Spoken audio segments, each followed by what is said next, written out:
Hello friends, स्वागत है आपका एक नई क्लास में। यह आपकी जो है लेवल ला की क्लास 4 है। इसमें हम लेवल ला में जो है अब तक जो हम परिभाषाएं देखते आ रहे हैं, और परिभाषाएं अगर जो देखते आ रहे हैं तो उसका मतलब ये है कि वो परिभाषाएं आपके इम्पोर्टेंट हैं।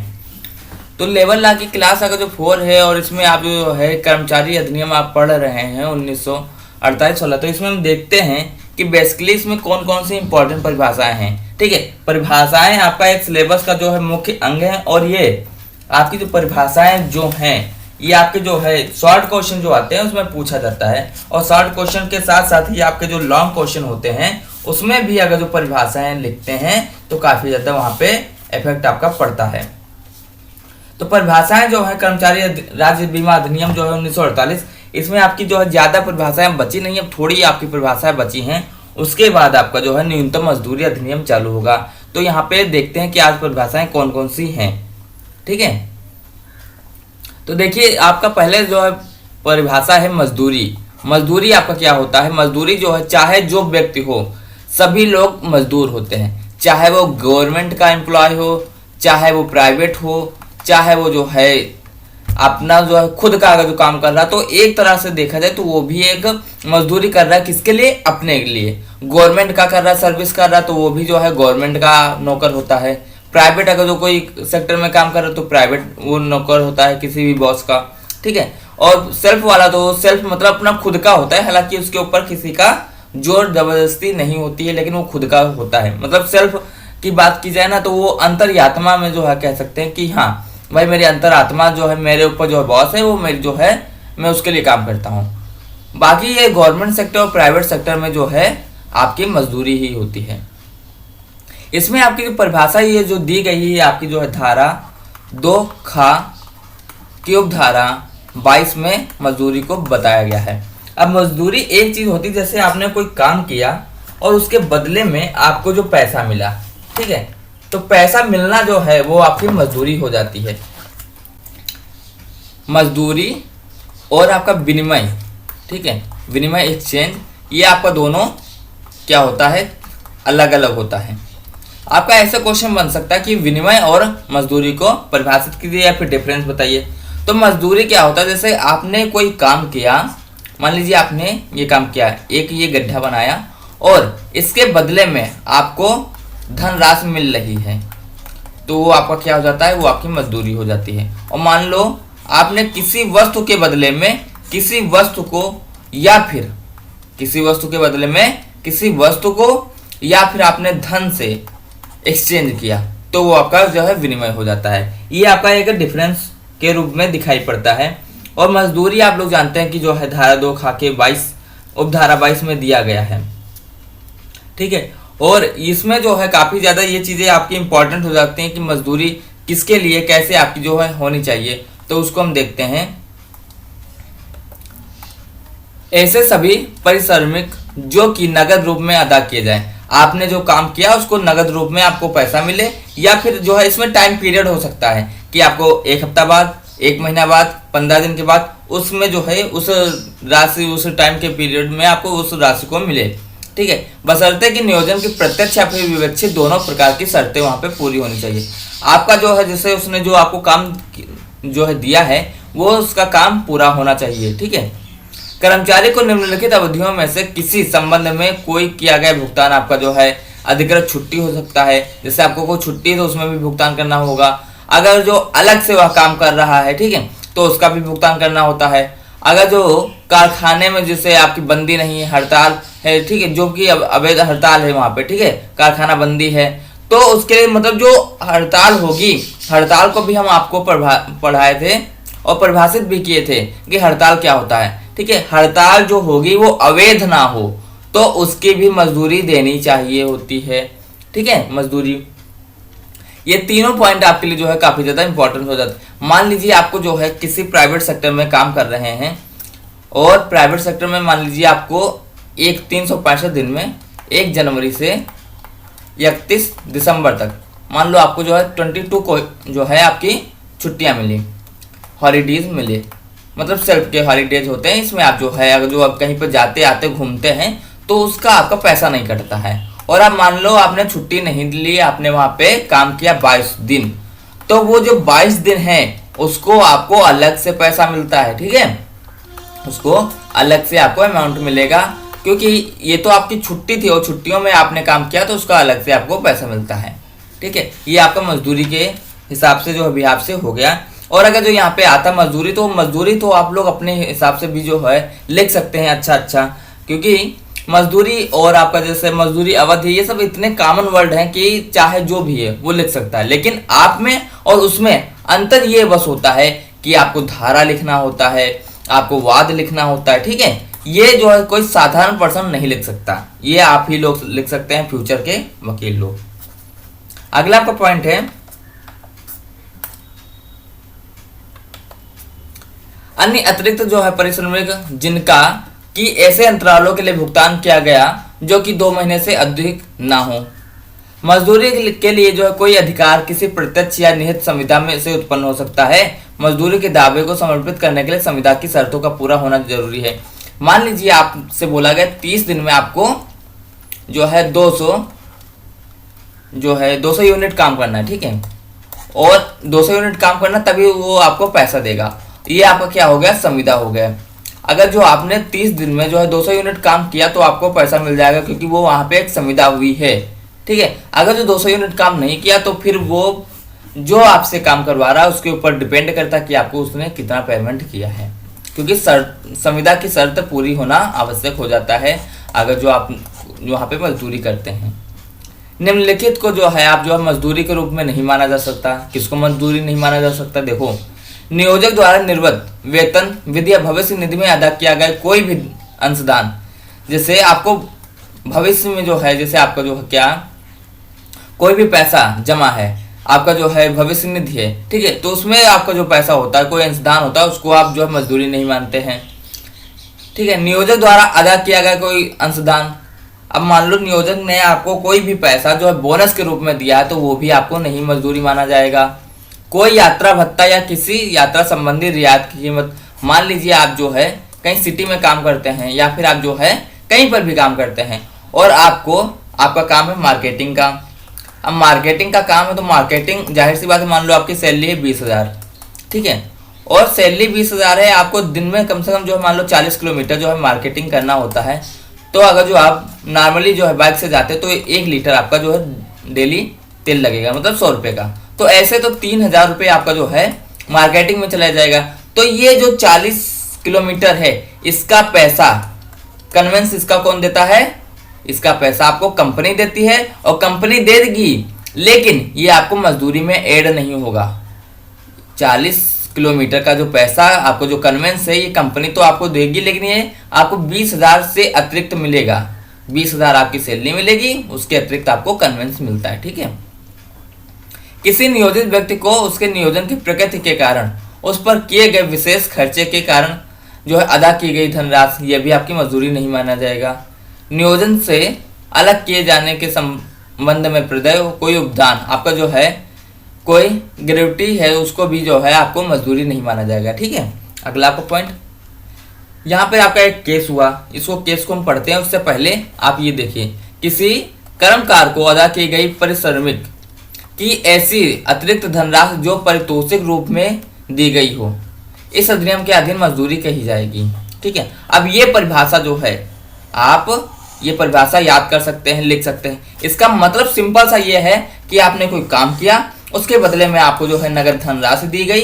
नगद धनराशि की आपकी जो है एक अवधि हो सकती है, 1 हफ्ता हो सकता है, 1 दिन हो सकता है या फिर 1 महीना हो सकता है, उसको आप मजदूरी कहते हैं, सिंपल सा वे में।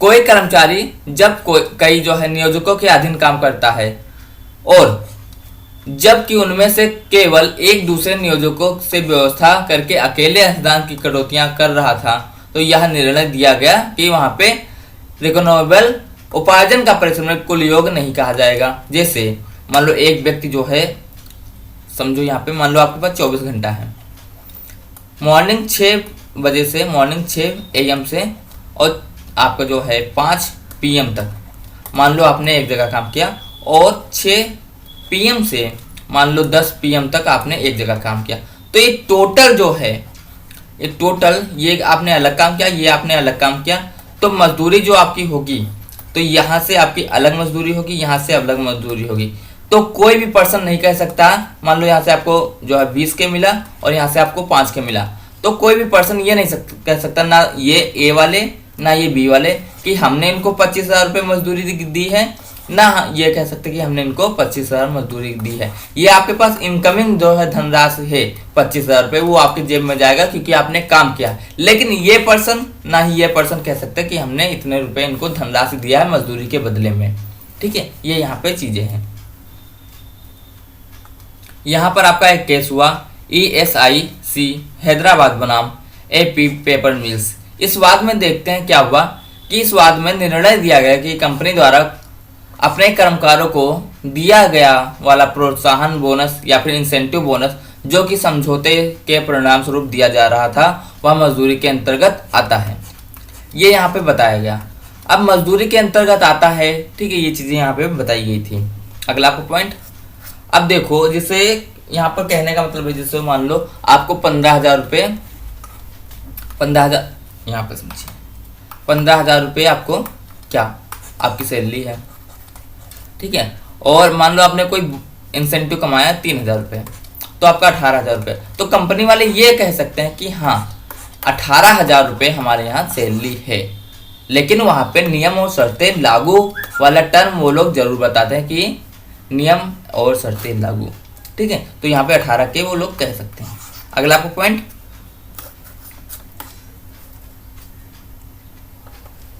मजदूरी अवधि क्या होती है, इसको हम देखते हैं। किसी कर्मकार के संबंध में मजदूरी अवधि से वह अवधि है जो कि एक साधारणतया उसे मजदूरी चाहे नियोजन द्वारा शर्तों के द्वारा चाहे जो है उसके अन्यथा वहां प्रदान होनी चाहिए। मजदूरी अवधि आपकी जो है धारा 2 खाकी उपधारा 23 में बताया गया। अब मान लो आपको हेडिंग आती है कि मजदूरी, मजदूरी पे आप लिखो, तो मजदूरी आपको लिखना है, उसके साथ आपको मजदूरी अवधि भी लिखना है, ठीक है, और उसके साथ अगर जो आप एक केस भी लिख देते हैं तो आपका जो है सोने पे सुहागा हो जाएगा। तो बहुत ही बेटर वो जो है आपका लिखावट हो जाती है। यहीं पे आपका एक केस हुआ कि royal western India club limited बनाम कर्मचारी राज्य बीमा, ठीक है। इसमें उच्चतम न्यायालय ने अभिनिर्धारित किया कि अपीलार्थी को जो है या तर्क की अधिनियम में प्रदत्त मजदूरी और मजदूरी अवधि के परिभाषा के अनुरूप ही अधिनियम के प्रावधानों को विवेचित किया जाए, ठीक है। वहां पे कतई जो है तर्क संगत नहीं है, क्योंकि अधिनियम के प्रावधान आकस्मिक कर्मचारियों को भी सम्मिलित करते हैं, विशेष रूप से तब जबकि अपीलार्थी क्लब के सतत कार्यों को संपादित करते हैं। इसके अतिरिक्त भी अधिनियम में निर्मित आपका नियम 1950 के अंतर्गत अंशदान अवधि को परिभाषित किया गया है। आपको यहाँ पे जिस मान लो एमसीक्यू क्वेश्चन बन सकता था कि अगर जो एमसीक्यू आपका एग्जाम होंगे तो कैसे बनेगा कि अंशदान की अवधि को किसमें परिभाषित किया गया है, तो आपका अतिरिक्त भी जो है अधिनियम में निर्मित नियम कौन सा 1950 के अंतर्गत आपको अंशदान को परिभाषित किया गया, जिसमें कोई न्यूनतम अवधि के बारे में नहीं बताया गया है। अतः यह कम अवधि हेतु भी कर्मकार नियोजित किया जा सकता है, ठीक है, और उस पर अधिनियम के प्रावधान भी लागू होंगे। अगला आपका पॉइंट, ऐसे शब्द अब धारा 2 खाकी उपधारा 24 क्या है, इसको हम देखते हैं। धारा 2 खाकी उपधारा 24 क्या है, इसको हम देखते हैं। ऐसे शब्द जो जितनी आपने धाराएं पढ़ ली हैं उसमें नहीं आते हैं, तो वो शब्द आपके धारा 2 खाके उपधारा 24 में आते हैं। अधिनियम की धारा 224 उपबंधित करती है कि ऐसे शब्द या पद जिनका अर्थ इस अधिनियम में किया गया है, प्रयोग किया गया है, किंतु उनकी परिभाषा नहीं दी गई है, तो वो आपके जो कहाँ आते हैं, आपकी धारा 2 खाके उपधारा 24 में आते हैं, ठीक है। और उनका अर्थ क्या होगा, उनका अर्थ वही होगा जो आपका औद्योगिक विवाद अधिनियम 1947 में आया। जैसे आपका पंचाट है, पंचाट आपका नहीं आता है, परिभाषा नहीं पढ़े हैं, और आपका जो है क्या नहीं पढ़े हैं, आपने छटनी नहीं पढ़ा है, आपने तालाबंदी नहीं पढ़ा है, ठीक है। तो ये सब किस में आएंगे, ये आपकी जो है अगर जो अधिनियम की बात की जाए तो ये आपकी जो इसमें आ जाते हैं कर्मचारी राज्य बीमा अधिनियम 1948 में, धारा 2 खाकी उपधारा 24 में। और इनका अर्थ वही होगा जो आपका जो है आपका औद्योगिक विवाद अधिनियम 1947 में अर्थ होता है, वही धाराओं का अर्थ वही जो है, शब्दों का अर्थ वही, पदों का अर्थ यहाँ पर भी वही सेम टू सेम होगा, ठीक है। अगला आपका पॉइंट है कि धारा 2 का धारा 2 खा तो हम उतनी देर से इतने जो है 3 आपका चौथा लेक्चर है इसमें जो है पढ़ते आ रहे हैं, ठीक है। अब धारा 2 का क्या है इसको देखते हैं। कारखाना और संस्थापनों का रजिस्ट्रीकरण, उसका रजिस्ट्रेशन कैसे होता है उसको देखते हैं कि प्रत्येक ऐसा कारखाना या संस्थापना जिन पर यह अधिनियम लागू होता है ऐसे समय के भीतर या ऐसी रीति से पंजीकृत किया जाएगा कि जैसा कि इस संबंध में बनाए गए विनियम में उल्लेखित है, ठीक है। किसमें उल्लेखित है? इसमें आपको उल्लेखित है, ठीक है। अगला आपका पॉइंट, अब यहाँ पे आपकी जो है क्या हुआ, आपका यहाँ पे धारा समाप्त होती है, ठीक है। धारा मतलब कि आपकी धारा 2 खाकी उपधारा जितनी थी वो आपके यहाँ पे समाप्त होती हैं। और ये आपकी जो समाप्त होती हैं काफी ज्यादा आपके लिए जो है इंपॉर्टेंट ये धाराएं रही हैं, परिभाषा रहे हैं, क्योंकि यहाँ से आपका एक एक नंबर के क्वेश्चन बनते हैं तो परिभाषाओं से बनते हैं। अब हम चलते हैं अगले आपके पॉइंट पे। अगला आपका पॉइंट है कि परिलाभ, बेनिफिट्स आप क्या क्या होते हैं उनको हम देखते हैं। अब हम लोग जो है धारा 46 बेनिफिट्स को पढ़ते हैं और बेनिफिट्स आपका क्या होता है इसको हम देखते हैं, ठीक है। बेनिफिट्स आपकी बात की जाए तो काफी ज्यादा इंपॉर्टेंट आपके लिए बन जाता है, क्योंकि बेनिफिट्स में आपके कई चीजें आती हैं। बेनिफिट्स, परिलाभ, परिलाभ आपका जो है लाभ की बात की जाए तो ये कई टाइप के आते हैं। देखो नंबर 1 पे आपका आता है कि बीमारी से आपका क्या लाभ है, बीमारी, ठीक है, विषयक लाभ, ठीक है। आपका आ जाता है बीमारी वाला मातृत्व लाभ हो जाता है, ठीक है। आपका जो है इसमें लाभ की बात की जाए तो निःशक्तता का जो है लाभ आ जाता है। और इसमें आपका आश्रित लाभ आता है, ठीक है।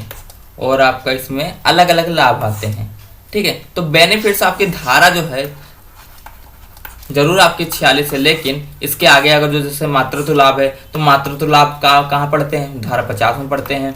और जैसे आपकी निःशक्तता का लाभ है ये आपका जो कहाँ पढ़ते हैं, ये आपका धारा 51 में पढ़ते हैं। आश्रित लाभ आपका जो है, आश्रित लाभ का आप जो है धारा 52 में पढ़ते हैं। तो अलग अलग लाभ अलग अलग चीजों में पढ़ते हैं, ठीक है। तो हम स्टार्ट करते हैं धारा 46। धारा 46 आप देखिए क्या है। धारा 46 में जो है आपके विभिन्न लाभों को बताया गया है, ठीक है। और इस लाभ के अंतर्गत आपके कई लाभ आते हैं, ठीक है। इसमें जो है आपका सबसे पहले बीमारी लाभ आता है, किसमें, धारा 46 के अंतर्गत। अब 46 के अंतर्गत आपका बीमारी लाभ अलग है और बीमारी विषयक लाभ अलग है, दोनों अलग अलग है, ठीक है। यह किसी बीमाकृत व्यक्ति को आवधिक जो है भुगतान के लिए जो है दिया जाता है। यह लाभ बीमाकृत व्यक्ति को ऐसे बीमारी के संबंध में दिया जाता है जबकि उसकी बीमारी समुचित रूप से नियुक्त किए गए किसी चिकित्सक द्वारा या किसी ऐसे अन्य व्यक्ति द्वारा प्रमाणित की जाए जो कि उन योग्यताओं और अनुभवों से युक्त हो, ठीक है। अब जैसे देखो अगर जो आपका जो है बीमा करवाते हैं तो बीमारी वाला भी बीमा होता है, तो बीमारी वाला बीमा होता है, या फिर आप कंपनी में जाते हैं तो वहाँ पे बीमारी बीमा आपको जो है इंक्लूड होता है। तो वो लोग जो क्या करते हैं वो आपके गवर्नमेंट के सीएमओ ऑफिस से या फिर अदर ऑफिस से जो है वहाँ से चेक करवाते हैं कि हाँ इस व्यक्ति के ये चीज़ें हैं या नहीं हैं, सर्टिफिकेट बनवाओ ये चीज़ें कि आपका जो है सही हो रहा है या फिर आप गलत करवा रहे हैं, ठीक है। तो ये सब चीज़ें वहाँ पे चेकिंग होती है, उसके बाद आपको उसका बेनिफिट्स मिलता है, ठीक है, जिसे कि निगम के विनियमों के द्वारा इस विषय में निर्धारित किया गया हो। अब वहाँ पे जैसे आपका निगम होता है तो वहाँ पे जो है क्या होता है कि यहाँ पे ये डॉक्टर हैं और ये डॉक्टर जो है इस चीज़ के लिए जो आपका विशेषज्ञ है और यहाँ से आप सर्टिफिकेट बनवा सकते हैं, ऐसा चीज़ें होती हैं, ठीक है। जहाँ के स्थायी आदेश के द्वारा बीमारी को छुट्टी के संबंधों में भी उपबंध किया जाता है। जैसे आप कॉलेज हो या फिर जो है आपका गवर्नमेंट की जो है एम्प्लॉय हो या फिर आप प्राइवेट एम्प्लॉय, तो अगर जो आपको छुट्टियां लेना होता है बीमारी के रूप में तो आपको जो है सर्टिफिकेट या फिर जो आपको वहाँ पे कागज बनवाने पड़ते हैं, ठीक है। वहाँ नियोजक अपने कर्मचारी से इस बात की अपेक्षा नहीं कर सकता कि वह इस धारा में आपको उपबंधित लाभ के लिए याचना करे, ठीक है। अगला आपका पॉइंट, यहाँ पर एक आपका केस हुआ मैनेजमेंट ऑफ ड्यूकेशन प्रेस बनाम लेबर कोर्ट मद्रास, ठीक है। इस जो है केस में काफ़ी ज़्यादा चीज़ें आपको समझ में आएंगी कि इसमें कर्मचारी जिस अवधि के में जो बीमारी संबंधी आपकी छुट्टी पर रहता है उसकी मजदूरी पाने का हकदार है। इसमें बोला गया कि अगर जो आप बीमार हैं और उस पर आप छुट्टी पे हैं, ठीक है, हॉलीडे पे हैं, तो उस हॉलीडे में आपकी जो है अटेंडेंस लगेगी, ठीक है, वो आपकी जो है कटौती नहीं होगी, वहाँ पे आपको सैलरी मिलेगी। भले ही उसे अधिनियम के अंतर्गत बीमारी लाभ क्यों ना मिला हो, भले ही आपको जैसे वहाँ पे बीमार हुए, आपका जो है 1 लाख रुपए खर्च हुआ, भले ही आपका 1 लाख रुपए कंपनी या फिर जो है सरकार की तरफ से क्यों ना मिला हो, परंतु विनियम के फलस्वरूप नियोजक का यह अधिकार है कि वह कर्मचारी की छुट्टी की अवधि के वेतन से उससे धनराशि को कटौती कर ले, उसे बीमारी लाभ के रूप में मिली हो, ठीक है। तो उसको अधिकार होता है किसको, नियोजक को, कि वह जो आपकी जो है वेतन से जो है कटौती कर ले अगर जो आपका ये लाभ नहीं है, ठीक है। विनियम के जो है परंतु के फलस्वरूप नियोजक को अधिकार, जो आपको काम करवाता है उसको अधिकार है कि वह कर्मचारी की छुट्टी की अवधि, कर्मचारी की छुट्टी जो होती है, मान लीजिए आप 20 दिन बीमार हुए तो 20 दिन के लिए जो है वह आपकी जो है उससे कहाँ से मासिक जो आपकी सैलरी होती है वहाँ से आपकी छुट्टी की अवधि की जो है कटौती कर ले, ये उसको अधिकार होता है, ठीक है। यहाँ पे दोनों चीज़ें आपको देखने को मिली कि कोर्ट ने ये बोला कि आपको उसको जो है छुट्टी का पैसा नहीं कटेगा, और लेकिन उसको अधिकार भी दिया गया। ये आपका पूरा जो है नियोजक के ऊपर डिपेंड करता है कि वो आपका छुट्टी कटौती करता है या नहीं करता है, ठीक है। अगला आपको पॉइंट, आपका मातृत्व लाभ क्या है। मातृत्व लाभ जो है देखते हैं, आवधिक भुगतान के रूप में यह लाभ एक बीमाकृत स्त्री को सुलभ होता है। जैसे आपकी जो है आप अगर जो काम करते हैं, ठीक है, और वहाँ पे जो है आपका बीमाकृत है तो वहाँ पे जो है क्या होगा, आपको मातृत्व लाभ मिलता है। यह लाभ आपका निम्न संबंध में मिलता है, प्रसव काल में, ठीक है, गर्भपात में, और एक शिशु को अपरिपक्व रूप में उत्पन्न हो जाना, उसमें भी ये लाभ मिलता है, ठीक है। ऐसे भुगतानों को किसी बीमाकृत स्त्री को प्रदान किया जाने के संबंध में योग्यता के आधार पर प्रमाणीकरण विनियमों में यथाविहित रूप से बीमा चिकित्सा अधिकारी द्वारा किया जाएगा, ठीक है। उसको आपका मातृत्व लाभ मिलता है, और मातृत्व लाभ आपको जो है धारा 50 में बताया गया है। धारा 50 में बताया गया, किस धारा 50 में, आपकी जो है कर्मचारी राज्य बीमा अधिनियम 1948 की धारा 50 में बताया गया है मातृत्व लाभ को, ठीक है। अगला पॉइंट, निःशक्तता लाभ, ठीक है। डिसएबलमेंट लाभ आपका क्या होता है, बेनिफिट्स आपका क्या होता है, इसको देखते हैं। या कोई भी जो परिस्थिति में या निम्नलिखित परिस्थितियों में कोई भी व्यक्ति आपका जो है भुगतानों का हकदार हो सकेगा, ठीक है। किस में, यदि वह निःशक्त डिसेबल हो गया हो काम करने के लिए, उसकी आवश्यकता उपजीविका जो है अन्य जो है क्षति के परिणाम स्वरूप हो गई हो, ठीक है, उसे अधिनियम की में जो उल्लेखित दशाओं के अंतर्गत उपजीविका अन्य क्षति हुई हो, या फिर जो है नियोजकता वहाँ पे जो करवा रहा है, ठीक है, तो नियोजक जो है ये चीज़ें जो है मान लो उसने कोई टर्म और कंडीशन दिया तो उसके ऊपर जो अगर वो दशाओं को पा जाता है, या फिर उसकी जो है उस दशाओं के अंतर्गत उसकी उपजीविका आती है, तो वहाँ पर भी ये चीज़ें जो है लागू हो जाता है। निःशक्तता जो है लाभ केवल तभी देय होता है जबकि क्षति का प्रमाणीकरण आपका जो है बीमा चिकित्सा अधिकारी द्वारा प्राप्त किया गया, बनवाया गया, ठीक है। अगला आपका पॉइंट, आश्रित लाभ आपका क्या होता है।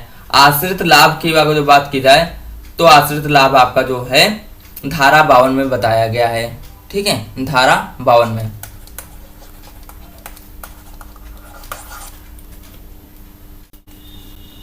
ये जो लाभ हम पढ़ रहे हैं ये अभी तो हम बहुत ही कम जो शब्दों में पढ़ रहे हैं, इसको अभी हम विस्तृत शब्दों में पढ़ेंगे, ठीक है, विस्तृत पढ़ेंगे। आश्रित लाभ देखिए, यह लाभ एक ऐसे क्षतिग्रस्त व्यक्ति के आश्रितों को देय होता है।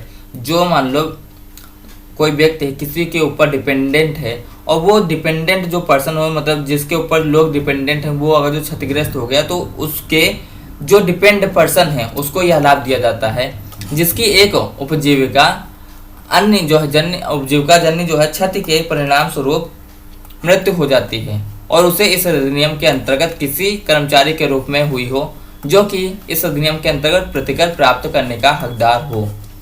अगला आपका पॉइंट है कि चिकित्सा लाभ क्या होता है, इसको देखते हैं। चिकित्सा लाभ एक क्षतिग्रस्त व्यक्ति को सुलभ है, ठीक है। जैसे आप अगर बीमार है तो आपके लिए काफ़ी अच्छी चीज़ है कि आप वहाँ पर सही हो जाएंगे, या फिर उसके परिवार के किसी भी सदस्य को उस परिस्थिति में प्राप्त होगा जबकि ऐसा लाभ उसके परिवार तक विस्तारित हो।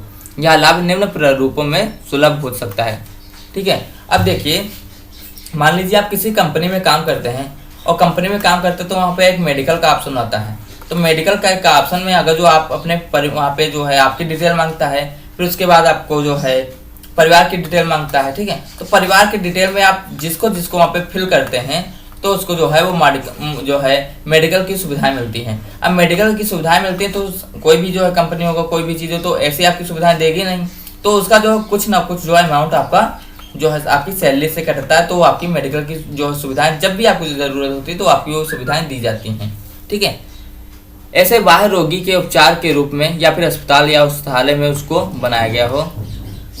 बीमाकृत व्यक्ति के घर के द्वारा वहाँ पे मतलब विजिटिंग होगी, वहाँ पे किसी अस्पताल या फिर अन्य किसी संस्था में भर्ती हुए रोगी के रूप में वो हो, ठीक है, तब उसको चिकित्सा लाभ मिलता है। चिकित्सा लाभ से जो बीमारी विषयक लाभ भिन्न होते हैं, ठीक है। चिकित्सा लाभ से आपको बीमारी विषयक लाभ अलग होते हैं। इन दोनों के बीच में भिन्नता का प्रमुख सत्य यह है कि बीमारी लाभ जो है आपका, बीमारी का लाभ केवल बीमाकृत व्यक्तियों को ही प्राप्त होता है, किंतु चिकित्सा लाभ आपका जो है बीमाकृत व्यक्तियों को और विनियमों में उपबंधित उनके परिवार के सदस्यों को भी प्राप्त होता है, ठीक है। बीमारी लाभ आपको जो है केवल बीमाकृत वालों को, और चिकित्सा लाभ आपको जो है बीमाकृत व्यक्ति और उनके जो परिजनों को और विनियमों में उपबंधित उनके परिवार वाले सदस्यों को मिलता है, ठीक है। तो ये आपको समझ में आया होगा, चिकित्सा लाभ और बीमाकृत आप चिकित्सा लाभ और आपका बीमारी विषयक लाभ दोनों अलग अलग होते हैं, ठीक है। अगला आपको पॉइंट, अंत्येष्टि क्रम आपका जो है वे क्या होता है, ठीक है।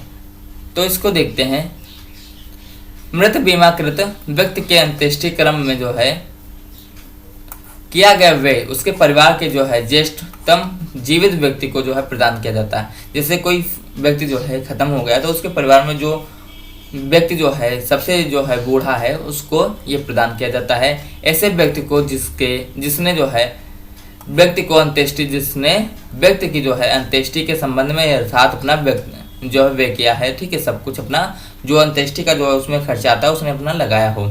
अंत्येष्टि क्रम में जो संबंधित भुगतान की जाने वाली धनराशि केंद्र सरकार द्वारा विहित धनराशि से अधिक नहीं होगी, ठीक है। केंद्र सरकार ने जैसे बोला मान लो आपको 25 की जो है अंत्येष्टि में लगना है तो उससे ज़्यादा आप जो है अंत्येष्टि में नहीं लगाएंगे, ठीक है। अगर उससे ज़्यादा लगाते तो उसके लिए आप सर्व जिम्मेदार होते हैं।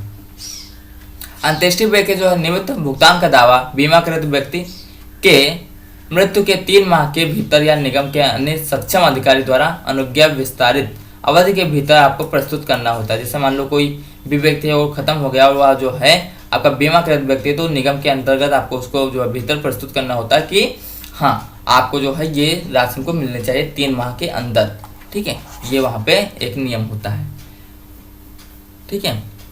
बीमा आपकी जो है इसके लाभों के लिए जो कौन कौन सी जो है हो सकता है व्यक्ति, बीमाकृत व्यक्ति को जो या फिर बीमाकृत व्यक्ति के आश्रितों की या फिर उस परिस्थिति में बीमाकृत व्यक्ति के परिवार के सदस्यों को जबकि इस धारा के अंतर्गत उसको विशिष्ट उपबंधित किया गया हो, इन तीनों के लिए जो है ये जो है आपका अंत्येष्टि वाला रुपए मिल जाएगा, ठीक है। अगला पॉइंट, चिकित्सा लाभ को जो है निगम द्वारा निम्नलिखित शर्तों के अधीन रहते हुए बीमाकृत व्यक्ति के परिवार विस्तारित कर सकते हैं।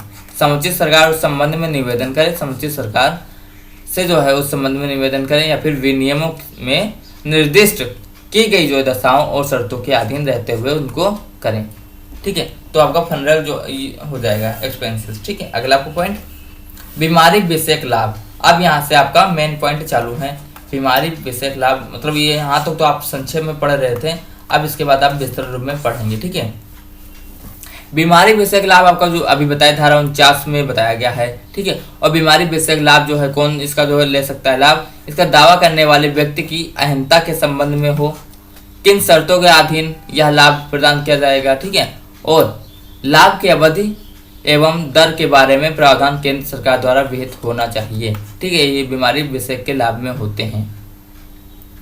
मातृत्व लाभ आपका जो है दावा करने वाली किसी बीमाकृत महिला की अर्हता उसकी होनी चाहिए, ठीक है। किन संबंधों में इसका लाभ है यह भी उसको पता होना चाहिए, प्रदान किया जाना चाहिए। और लाभ की अवधि एवं दर के बारे में प्रावधान केंद्र सरकार द्वारा विहित किया जाएगा, ठीक है। ये तीनों चीजें आपको केंद्र सरकार बताएगी, ठीक है, उसके द्वारा विहित किया जाएगा।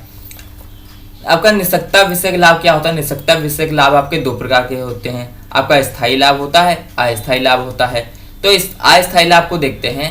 यह ऐसा जो है निसक्ता विषय का अस्थायी लाभ होता है जो ऐसे व्यक्ति जो कि अस्थायी निसक्ता से ग्रसित हो जाते हैं। ठीक है, मतलब अस्थायी मतलब जो आपकी जो है रिमूवेबल जो निसक्ता होती है उससे ग्रस्त हो जाते हैं और ऐसी असमर्थता या विकलांगता की अवधि के लिए आवधिक भुगतान पाने का हकदार होगा। जैसे मान लीजिए क्या हुआ, आपका पैर टूट गया और पैर टूट गया तो आपको क्या होगा 45 डेज जो है आपको बिस्तर पे जो है रहना ही होगा, तो आपका क्या हो जाएगा अस्थायी निसक्ता हो जाता है। ठीक है, यह निसक्ता दुर्घटना की तिथि को छोड़कर 3 दिनों से कम नहीं होनी चाहिए। ठीक है, यह आपकी 3 दिनों से कम नहीं होनी चाहिए और आवधिक भुगतान की दर अवधि तथा भुगतान के शर्तें जो है केंद्रीय सरकार द्वारा विहित की जाएंगी। ठीक है, ये सारी जो है चीजें आपको कौन करेगा, केंद्रीय सरकार करेगी।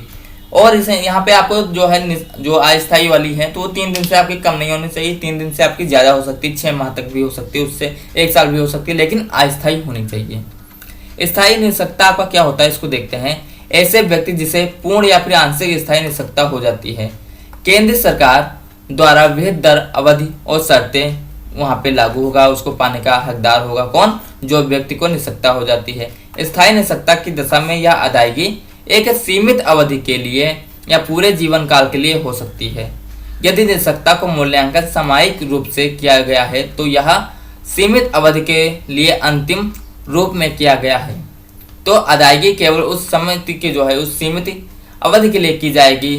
ठीक है, मान लीजिए आपका कोई भी चीज है और आपको जो है एक स्थायी निसक्ता हो गई, तो स्थायी निसक्ता आप जो है आंशिक रूप से हो सकती है या फिर आपको जो है पूरी रूप से हो सकती है, या आपको पूरे जीवन काल के लिए भी हो सकती है। तो पूरे जीवन काल के लिए आपको जो है उस धनराशि का, उस भुगतान का आपको अधिकार होता है, आपको वो अधिकार मिलेगा।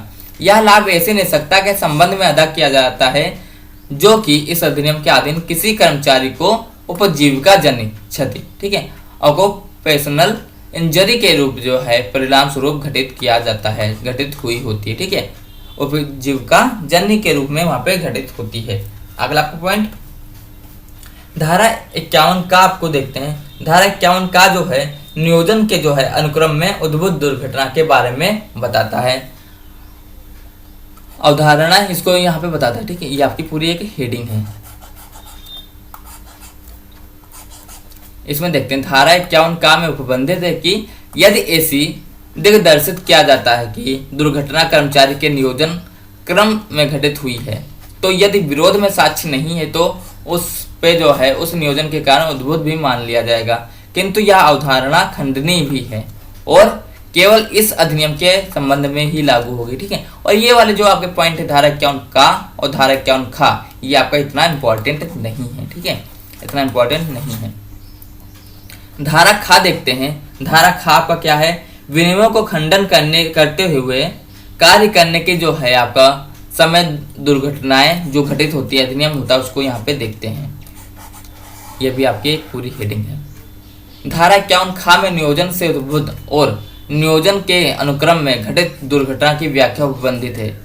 किसी दुर्घटना को उस समय नियोजन द्वारा और नियोजन के अनुक्रम में उत्पन्न माना जाएगा जबकि वह कार्य नियोजक के जो व्यापार या फिर कारोबार के प्रयोजन से और ऐसे व्यापार या कारोबार के संबंध में किया गया है जब तक कि निम्नलिखित बातें प्रदर्शित नहीं कर दी जाएंगी। अब वो बातें कौन सी हैं उनको हम देखते हैं। कर्मचारी दुर्घटना के समय उसके ऊपर लागू किसी भी जो है विधि के संबंध में उपबंधों को प्रतिकूल कार्य के लिए वहां पे किया जाना चाहिए, या फिर आपको कर्मचारी नियोजन के द्वारा और उसकी ओर से दिए गए आदेशों को प्रतिकूल होना चाहिए। प्रतिकूल मतलब उसके सपक्ष में, उसके मतलब जो है अगर जो कहें तो उसके साथ काम किया जाना चाहिए, उसके साथ काम कर रहा हो वह, या फिर जो है वह नियोजक जो है वह अपने नियोजक से बिना कोई निर्देश प्राप्त किए कार्य कर रहा हो, तो वहां पे ये आपका धारा ये 51 खा हो जाएगा। बशर्ते कि दुर्घटना को अन्यथा रूप में नियोजन के द्वारा उद्भूत और नियोजन के अनुक्रम में घटित उस समय कहा जाता है कि जबकि वहां पे ये ऊपर जो सब चीजें लिखी हैं यहाँ पे तत्व वहां पे अभाव रहा हो। ठीक है, अगला आपका पॉइंट। अब हम लोग देखते हैं कि आपका आश्रित लाभ क्या होता है। आश्रित का मतलब डिपेंडेंट होता है। ठीक है, किसी दूसरे के ऊपर डिपेंड होना। इसको हम धारा 52 में पढ़ते हैं। ठीक है, और यह जो है आश्रित लाभ बीमाकृत व्यक्ति के क्षतिग्रस्त हो जाने और परिणाम स्वरूप जो है मृत्यु हो जाने के बाद उसके आश्रितों को दिया जाता है। कोई व्यक्ति बीमार हुआ, मर गया, ठीक है, उसके बाद उसके जो आश्रित हैं, जो इसके ऊपर डिपेंड थे, ये पर्सन, इनको ये लाभ दिया जाता है। आश्रित लाभ भुगतान ऐसी दरों और ऐसी अवधि के लिए तथा ऐसी शर्तों के अधीन होता है जैसा कि केंद्र सरकार द्वारा वहां पे बताया जाता है। यह महत्वहीन है कि विवाह बीमाकृत व्यक्ति उस क्षति के प्रति घटित किसी अस्थायी निष्क्रियता के कारण वहां पे कोई आवधिक भुगतान पा रहा था अथवा नहीं पा रहा था, इसका वहां पे कोई मतलब नहीं है। भले ही वह बीमाकृत व्यक्ति उस क्षति के घटित संबंध में घटित अस्थायी निष्क्रियता के रूप में भुगतान पा रहा हो या नहीं पा रहा, उसके आश्रित लाभ पाने के हकदार होंगे। ठीक है, उसको जो है मान लीजिए कोई घटना घटित हुई, अस्थायी घटना घटित हुई, उसके संबंध में अगर उसको भुगतान पा रहा हो या ना भी पा रहा हो, फिर भी उसको यह लाभ मिलेगा। केवल ऐसे 3 आश्रित जिनका नाम धारा 2(6) का के खंड 1 का और उसकी 2 खा में उल्लेखित हैं, उनको यह चीजें किसी लाभ पाने का हकदार होता है, उनको यह लाभ पाने का हकदार होता है। आश्रित आपका क्या होता है? आश्रित हम आपको बताए थे जो धारा 2(6) का के में जो आपको बताए थे, ठीक है, आश्रित 3 प्रकार के होते हैं, ठीक है, ये सब हम आपको बताए थे। आपको वो जो खंड 1 मतलब आश्रित नंबर 1 और आश्रित आपके 2 जो 2 प्रकार के होते हैं, उनको यह लाभ पाने का हकदार होता है। यदि बीमाकृत की जो है मृत्यु के समय ऐसे आश्रित जो है व्यक्ति जीवित नहीं है तो जो वहाँ पे जो आश्रित लाभ है उसे मृत्यु वाले व्यक्ति के अन्य आश्रितों को केंद्र सरकार द्वारा वहाँ पे दिया जाएगा। ठीक है, अगला पॉइंट, उपजीविका जन्य रोग आपका क्या होता है, इसको हम देखते हैं। उपजीविका जन्य रोग की परिभाषा ये जो है इस अधिनियम में कहीं नहीं दी गई है, ठीक है, लेकिन इसको बताया गया है धारा 52 का में। किंतु इस अधिनियम की जो 3री अनुसूची में ऐसे रोग, उन पर जो है रोगों से संबंधित विशिष्ट नियोजनों की सूची दी गई है। कोई कर्मचारी जो कि किसी उपजीविका जन्य रोग से अगर जो संक्रमित हो जाता है, ठीक है, तो उसके जो है वह ऐसे नियोजकों में काम कर रहा है था और उसके संबंध में, ठीक है, माना जाएगा कि उपजीविका जन्य रोग से उत्पन्न क्षति और नियोजक के अनुक्रम में घटित हुई है। ठीक है, यहाँ पे एक बात समझ में आई, उपजीविका जन्य रोग की परिभाषा नहीं दी गई है, लेकिन 3री अनुसूची में ऐसे टाइप के रोग दिए गए हैं। 3री अनुसूची में जो है 3 भागों में विभाजित किया गया है, ठीक है, जिसका जो है उल्लेख भाग का में किया गया है। नियोजन की जो है किसी अवधि को आवश्यक शर्त नहीं माना गया है, किंतु अनुसूची 3 के भाग 2 में रोगों के लिए आवश्यक है कि बीमाकृत व्यक्ति उस नियोजन के संबंध में विशिष्ट संबंध में आपका रोग संक्रमित तब माना जाएगा जब उसे 6 माह से अधिक नियोजन में काम कर रहा हो। 3री अनुसूची के भाग ग में उल्लेखित है कि उपजीविका जन्य रोग के जो है नियोजक की अवधि उतनी मानी जाएगी जितनी कि उस नियोजन के संबंध में निगम द्वारा निर्दिष्ट वहां पे बताई गई हो। तो इस पेज से आपको ये समझ में आया कि उपजीविका जन्य की जो परिभाषा नहीं दी गई है, आपकी 3 सूची दी गई है, उसमें जो है सूची नंबर 1 में जो है अवधि आपको जो सूची नंबर 1 में आपको ये जो आपके रोग के बाद जो है उल्लेख किया जाएगा, उपजीविका जन्य रोगों के बारे में बताया गया है। दूसरी सूची में उसको जो क्या उसकी जो है बीमा जो आपका जो है टाइम पीरियड उसको बताया गया है, और यहाँ पे जो है परिभाषा दी नहीं गई। और तीसरी चीज यहाँ पे जो है सारी चीजें आपकी जो है केंद्र सरकार वाली लागू होंगी, ये चीजें आपको बताई गई। ठीक है, इस पेज से आपका सार जो निकलता है यही सार निकलता है। ठीक है, अगला आपका पॉइंट है केंद्र सरकार राज्य बीमा, केंद्र सरकार और राज्य सरकार और निगम की उपधारा 2 के अंतर्गत 3री अनुसूची में कोई भी उपजीविका जन्य रोग उससे संबंधित नियोजन का नामोल्लेख कर सकते हैं, किंतु निगम किसी ऐसे नियोजन या फिर उपजीविका जन्य रोग की 3री अनुसूची में बढ़ाने के पूर्व गजट में जो है कम से कम 3 माह से पूर्व इसका ऐसा जो है प्रदान करने की अनुसूचना प्रदान करेगा। यहाँ पे इसका मतलब ये हुआ कि केंद्र सरकार, राज्य सरकार या फिर निगम के अंतर्गत उपधारा 2 के अंतर्गत आपकी 3री सूची दी गई है, और 3री सूची में आप कोई रोग अगर जो बढ़ाते हैं तो रोग बढ़ाने से पहले 3 माह पहले उसको जो है आपको क्या होना चाहिए, अधिसूचना प्रकाशित करनी चाहिए। इस प्रकार से बढ़ाया गया कोई भी रोग नियोजन अनुसूची 3 का एक अंग मान लिया जाएगा। ठीक है, उसके संबंध में अधिनियम लागू हो जाएगा।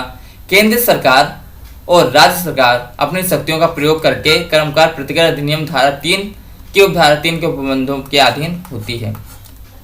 ठीक है, ये चीज आपको यहाँ पे जो सार बताई इसको आपको समझ में आया होगा। उपजीविका जन्य रोगों से भिन्न, जैसा कि अनुसूची 3 में लिखित है, ठीक है, कोई भी अन्य रोग नियोजन की क्षति के रूप में इस अधिनियम द्वारा मान्य नहीं होगा। ठीक है, अनुसूची 3 में जो रोग दिए गए हैं वो ही मान्य होंगे उपजीविका जन्य रोग में, उसके अलावा कोई भी मान्य नहीं होगा। अगर जो वहां पे कोई रोग आपको ऐड करना है तो आपको 3 महीना पहले अधिसूचना देना होगा। ऐसे प्रकरण में जबकि इन रोगों से आपका भिन्न जो है रोग संक्रमित होते हैं, अलग अलग रोग संक्रमित होते हैं, तो कर्मचारी कोई भी लाभ उस समय यहाँ पे दे नहीं होगा। ठीक है, मान लो इस रोग से अलग अगर जो उसको जो है रोग हो जाता है तो वहाँ पे कोई भी लाभ देना वहाँ पे नहीं माना जाएगा। ठीक है, और जब तक कि वह रोग ऐसी दुर्घटना से उत्पन्न हुई ना मान लिया जाए तब तक उस नियोजन के द्वारा या फिर उसके अनुक्रम में घटित ना हो। ठीक है, यह एक तथ्य विषयक प्रश्न होता है। जो व्यक्ति ऐसे किसी लाभ का जो दावा करते हैं या उसे यह सिद्ध करना होता है कि वह रोग इस सूची में दिया गया है या सूची में नहीं दिया गया। ठीक है, धारा 51 का के उपबंध ऐसे प्रकरण पर लागू नहीं होंगे जिन पर आपका धारा 52 का लागू होता है। धारा 52 का अगर जो आपका लागू है तो धारा 51 का आपका लागू नहीं होगा, ये आपको यहाँ पे ध्यान रखना होगा। ठीक है, ये आपको जो सार समझ में आया। एक आपको ये लाइन जो आपको इम्पोर्टेंट है ये आपको समझ में आनी चाहिए। और दूसरी लाइन ये है, अगर जो आपको धारा 3 मतलब सूची 3 में जो रोग दिए गए हैं उसके अलावा कोई रोग अगर जो है तो आपका जो है उपजीविका जन्य रोग में वो रोग नहीं आता है और उसमें आपको जो है उसके घटित होने के लिए जो है बाद आपको जो है वहां पे लाभ नहीं मिलेगा। ठीक है, अगला आपका पॉइंट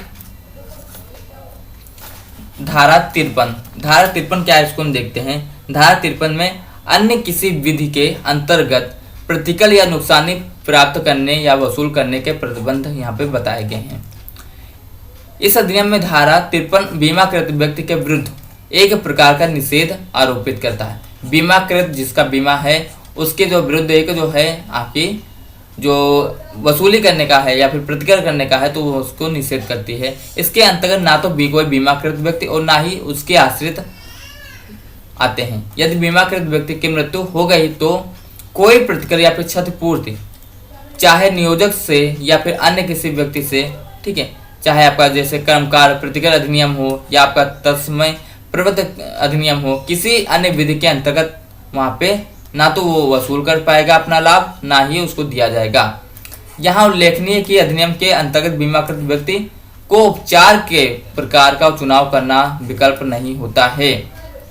इस धारा द्वारा जो लगाया गया प्रतिबंध इस तथ्य के होते हुए बीमाकृत व्यक्ति ने इस अधिनियम के अंतर्गत लाभ प्राप्त कर लिया अथवा नहीं प्राप्त कर लिया उसको लागू होगा। ठीक है, तो ये आपका जो है ये आपका कोई भी इम्पोर्टेंट पॉइंट नहीं है। ठीक है, ये आपका इम्पोर्टेंट नहीं है। ठीक है, अगला आपका पॉइंट धारा 54 क्या है। धारा 54 को देखते हैं। निषक्ता के प्रश्न का निर्धारण। अब निषक्ता आप लोग देखें कि 2 प्रकार का होता है, स्थायी अस्थायी होता है। उसके प्रश्न का निर्धारण कैसे उसको देखते हैं कि निषक्ता के प्रश्न का निर्धारण निम्नलिखित मामलों को निर्धारण एक चिकित्सा बोर्ड द्वारा किया जाएगा जिसका कि गठन विनियमों के उपबंधों के अनुसार किया जाएगा। ठीक है, क्या संगत दुर्घटना स्थायी आवश्यकता के रूप में प्रतिफलित हुई है अथवा नहीं हुई। ठीक है, अगला पॉइंट क्या उपार्जन की क्षमता में घटित हानि का मूल्यांकन तात्कालिक रूप में किया जा सकता है या नहीं किया जा सकता है। अगला पॉइंट ये यहाँ पे निर्धारण के पॉइंट आपके दिए गए हैं, इनके अनुसार वो चीजें होंगी। क्या उपार्जन क्षमता में घटित हानि के अनुपात का मूल्यांकन आपका तात्कालिक है या फिर अंतिम है, ये भी वहाँ पे देखा जाएगा। और आपका अंतिम आपका जो है प्रोविजनल मूल्यांकन के प्रकरण में यह अवधि वहाँ पे देखी जाएगी कि वहाँ पे मूल्यांकन प्रभावी माना जाएगा या नहीं माना जाएगा। ये सब चीजें वहाँ पे देखी जाएंगी किसमें, निषक्ता के जो है प्रश्न का अगर निर्धारण करना तो उसमें ये 4 चीजें आपके देखना इंपॉर्टेंट हो जाती है। जैसे कहा जाता है कि आप जैसे मान लो सिटी में रहते हैं तो सिटी में रहने के 4 मान लो क्या बताएगा कि सिटी में आप रहते हैं तो कोई 4 प्रूफ दीजिए कि आप सिटी में रहते हैं। तो नंबर 1 पे वो आपका नगर पंचायत में आना चाहिए, नगर निगम में आना चाहिए। ठीक है, तो ये चीजें आपके हो जाती हैं। ठीक है, तभी तो माना जाता है कि आप सिटी में रहते हैं। दूसरी चीज आपका जो है सिटी में अगर जो सिटी की बात की जाए प्रॉपर सिटी की तो वहाँ पे आपका पुलिस लाइन वगैरह होती हैं, ये सब चीजें और सुविधाएं अच्छी होती हैं। ठीक है, लाइट वगैरह, तो ये जैसे 4 नियम आपको होते हैं। ठीक है, उसी तरह से निषक्ता का प्रश्न अगर जो उसका निर्धारण करना है तो यहाँ पे 4 चीजें आपको यहाँ पे देखी जाएंगी। ठीक है, अगला पॉइंट। अब हम लोग देखते हैं आपका धारा 54 का। धारा 54 का में आपका चिकित्सा बोर्ड आदि के जो नाम होते हैं उनको संदर्भ में इसको किया जाना होता है। निष्पक्षता संबंधित सभी प्रश्नों को चिकित्सा बोर्ड के नाम निर्धारण हेतु संदर्भित किया जाता है। किसी भी बीमाकृत व्यक्ति के निष्पक्षता लाभ के संबंध में मामलों को जो है निगम द्वारा एक चिकित्सा बोर्ड के नाम पर निष्पक्षता के प्रश्न के निर्धारण हेतु वहां पे सुपुर्द किया जाता है।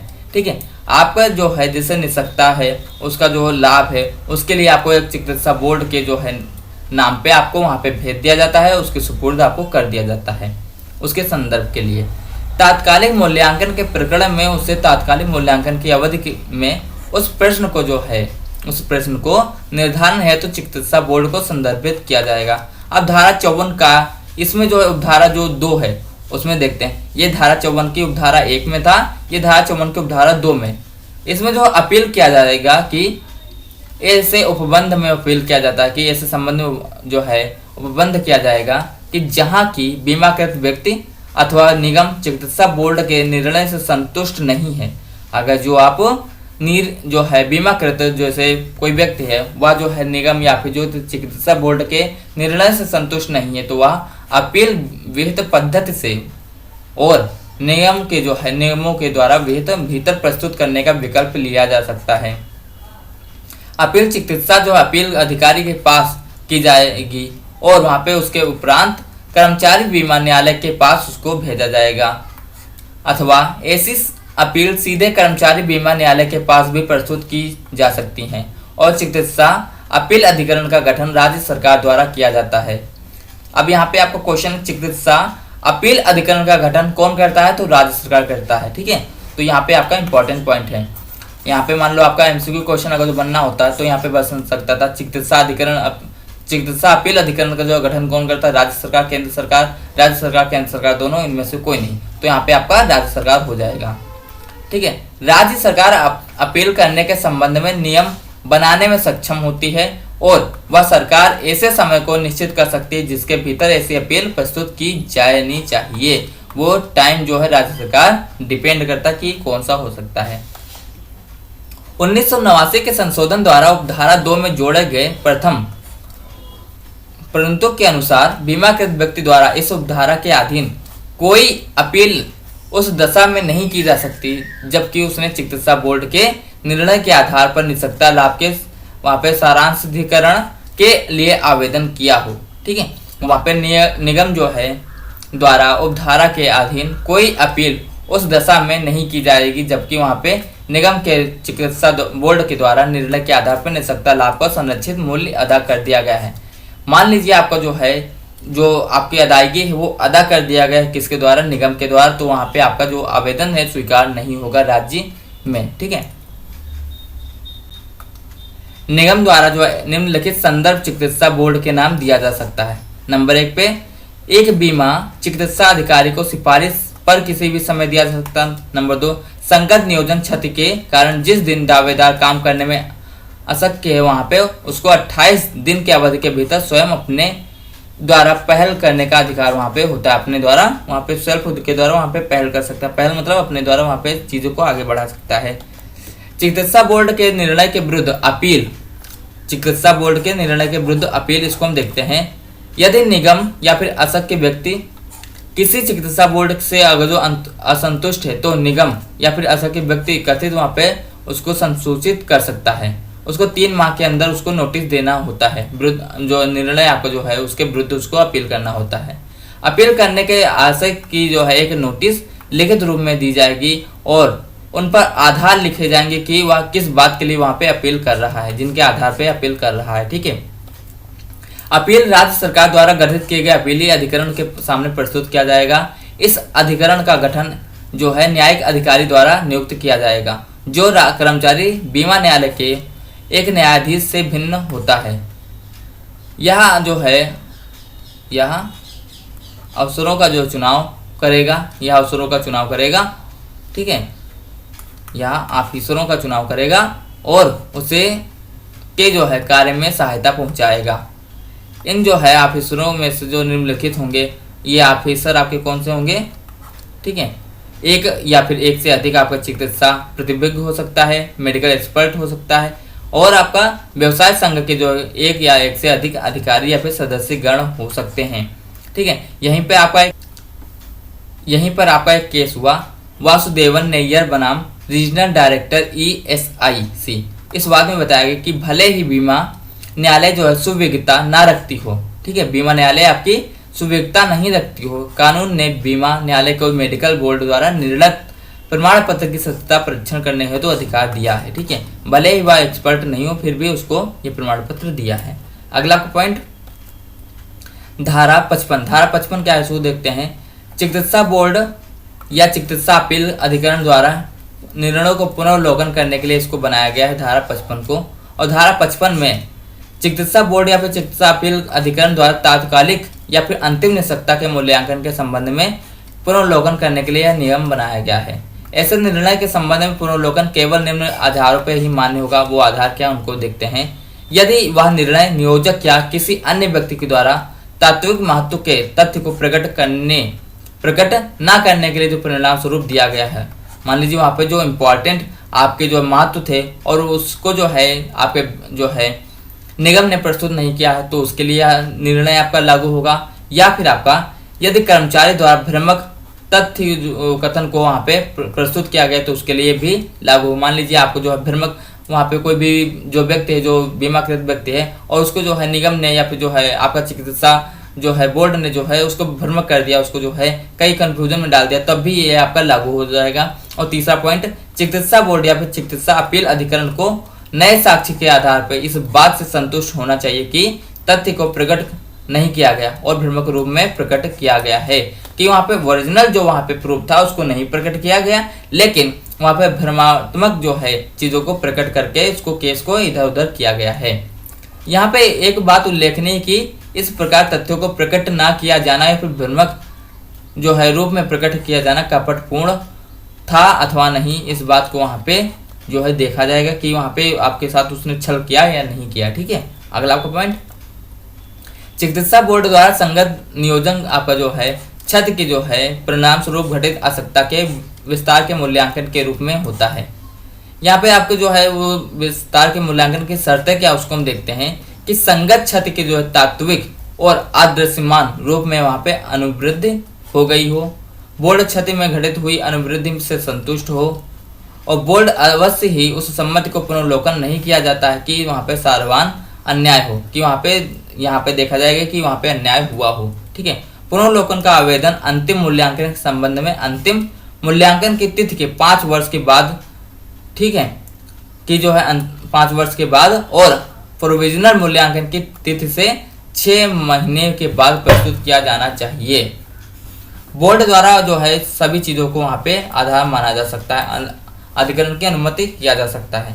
संशोधित मूल्यांकन करने से में जो है आवेदन की तिथि के पूर्ण की अवधि गणना नहीं की जाएगी। संशोधित मतलब जो वहाँ पे आपका जो मूल्यांकन हुआ उसमें जो एडिटिंग हुआ है वो तिथि की जो है वो अवधि की वहाँ पे गणना नहीं की जाएगी। मूल्यांकन हेतु प्रस्तुत किए जाने वाले किसी आवेदन को निर्णय करने के समय चिकित्सा बोर्ड निम्नलिखित कार्य कर सकता है। वो कौन कौन से कार्य उसको देखते हैं। एक, अंतरिम मूल्यांकन कर सकता है और किसी प्रकार विचार कर सकता है कि जैसे कि धारा 54 का के अंतर्गत वहां पे संदर्भ में लागू हो, ठीक है। अगला पॉइंट धारा 55 का है, इसको देखते हैं। आश्रितों का जो है लाभ का पुनर्वलोकन कैसे होता है इसको देखते हैं। इस अधिनियम का जो है धारा 55 के अंतर्गत आश्रितों के लाभ को पुनर्वलोकन के लिए जो है आपकी शर्तें बताई गई हैं। वो शर्तें क्या है इनको देखते हैं। इस बात को प्रकट करने के लिए नए साक्षी वहाँ पे होने चाहिए और उसके परिणाम स्वरूप वहाँ पे दिया जाना चाहिए। तात्विक तथ्यों को प्रकट ना करने के कारण वहाँ पे कपटपूर्ण हो सकता है कि वहाँ पे जो प्रेजेंट टाइम जो है तथ्य आपको प्रूफ करने चाहिए वो प्रेजेंट टाइम आपके तथ्य वहाँ पे प्रूफ ना किए गए हों तो वहाँ पे वो चीजें आपका छल कपट वाला मामला हो सकता है। तथ्य को प्रकट ना करना, उसे भ्रामक रूप का जो है दिखाना, तो वो भी आपका यहाँ पे एक शर्त हो सकती है। यदि निम्नलिखित में से किसी भी प्रसंगति के घटित हो जाने के कारण या फिर निर्णय अब इस जो है इस अधिनियम के अनुरूप नहीं हुआ हो तब भी वो एक शर्त हो सकती है। जैसे आपका क्या जन्म, मृत्यु, विवाह का जो पुनर्विवाह, या फिर जो है ये चीजें दावेदार का 18 वर्ष जो है प्राप्त हो गया हो तो ये चीज़ें जो वहाँ पे शर्तें हैं, ये अगर जो शर्तें वो हैं तो वहाँ पे पुनर्वलोकन की बात हो सकती है। ठीक है, तो यहाँ पे हो सकता है कि आपको 2-3 चीज़ें नहीं समझ में आई हो, क्योंकि नया नया चीज़ें हैं ना, तो नई चीज़ें हैं, नई चीज़ें हमको थोड़ा देर में समझ में आती हैं। तो आप इसको अगर जो 1-2 बार देखेंगे, आप PDF पढ़ेंगे, ठीक है, तो आपको इसको समझ में आएगा और आपके लिए काफ़ी ज़्यादा इम्पॉर्टेंट है ये चीज़ें। क्योंकि आपके एग्जाम में जो है आपको बिल्कुल देखा जाए ना तो ये नहीं पूछेगा कि आपको जो है आपने क्या जो किया, ठीक है, आपसे यही पूछेगा कि ये केसेस कैसे बनते हैं और यहाँ पे क्या क्या आप चीज़ें लागू हो सकते हैं। क्योंकि आप फ्यूचर के वकील हैं, और वकील हैं तो मतलब आपके समाज जो है आपके साथ पूरा जुड़ा है कि ठीक है। और आपका एक प्रोफेशनल डिग्री है, प्रोफेशनल डिग्री तो मतलब ऐसा नहीं कि आप जो है कुछ भी पढ़ के जो है वकील बन जाएंगे, आपको पढ़ना ही पड़ेगा। ठीक है, तो आज के लिए इतना ही, मिलते हैं अगले वीडियो में, तब तक के लिए टेक केयर, थैंक यू।